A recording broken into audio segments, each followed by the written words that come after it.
This is a CBS News Special Report. I'm Jeff Glor in New York, and we do have breaking news. A big shakeup in the Trump cabinet, though one not entirely unexpected. Jeff Sessions is now out as Attorney General. Sessions said he has submitted his resignation at the president's request. The president just tweeted, quote, "We are pleased to announce that Matthew G. Whitaker, Chief of Staff to Attorney General Jeff Sessions at the Department of Justice, will become our new acting Attorney General of the United States. He will serve our country well. We thank Attorney General Jeff Sessions for his service and wish him well, exclamation point. A permanent replacement will be nominated at a later date." The president and Jeff Sessions had been at odds over Sessions' decision to recuse himself from the special counsel investigation of Russian interference in the 2016 election. They had been at odds since the very beginning of the Trump administration, and it's been an unusual back and forth on Twitter and in press conferences for more than a year and a half now. Jeff Pegues is standing by in our D.C. bureau with more on all of this. Jeff, as we said, big news as it happens not only hours after the midterm elections. The polls close here, but not entirely unexpected. Yeah, the ink is barely dry on the results of the midterm elections, and we have this now with Sessions resigning. It is not unexpected. There had been a discussion about this in Republican circles over the last several weeks, really over the last couple of months. But it seems as if over the last 2 years, really, there has been this watch about when Attorney General Sessions might step away from his job, might get fired, or might resign, and we have this today.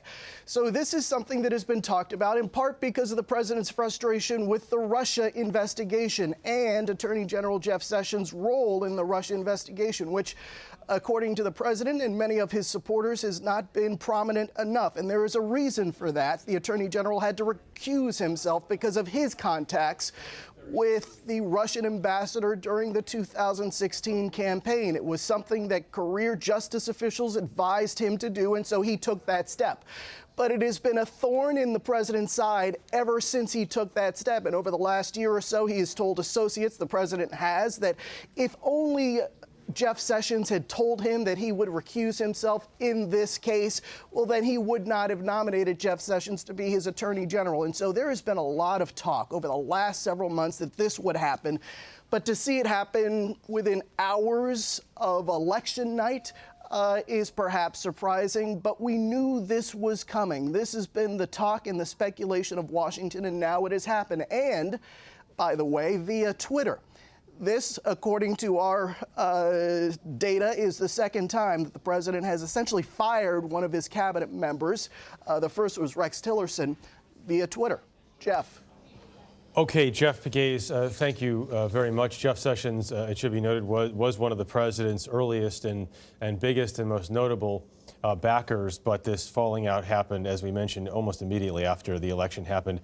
Jeff Sessions did just release a letter here in his resignation. He did say, we have embraced to the president, we've embraced your directive to be a law and order Department of Justice. We prosecuted the largest number of violent offenders and firearm defendants. We took on transnational gangs. We did our part to restore immigration enforcement, and we targeted the opioid epidemic. And Sessions says we have results. Chip Reid is at the White House this afternoon. Chip, our own Major Garrett asked the president about who may be leaving the administration here following the midterms. The president punted a bit, but now we have our first answer. That's right. Major Garrett said, and can you give us clarity, sir, on your thinking currently now after the midterms on your attorney general and your deputy attorney general? Do they have long-term job security? President Trump responded, I'd rather answer that at a little bit different time. He said, I didn't want to do anything before the midterms. Well, he moved very quickly after the midterms. Now the big question is, what happens next? Is Sessions just the first of the dominoes to go over, and could they include Mueller? In this case, a little bit different time was 2 hours later. Chip, what else are we hearing at the White House this afternoon? Well, we are mostly hearing what an extraordinary and extraordinarily contentious press conference this was. It really was a battle between the president and the press. This is one reason he does not hold many press conferences.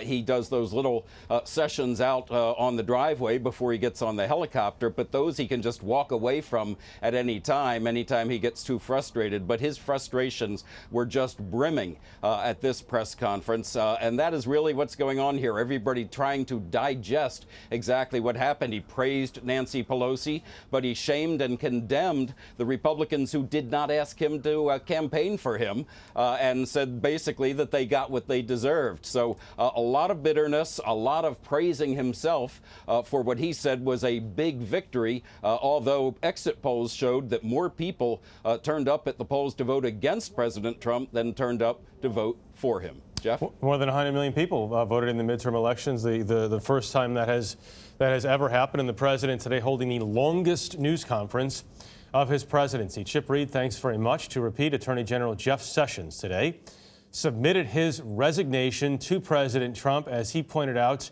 at the president's request.